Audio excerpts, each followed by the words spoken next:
Guys, ayan nga po yan si Buling. Si Buling po ay tulog.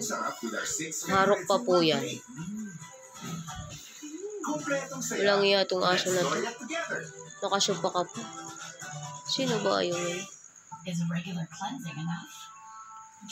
Sa kanyang papa lang po lagi natabi.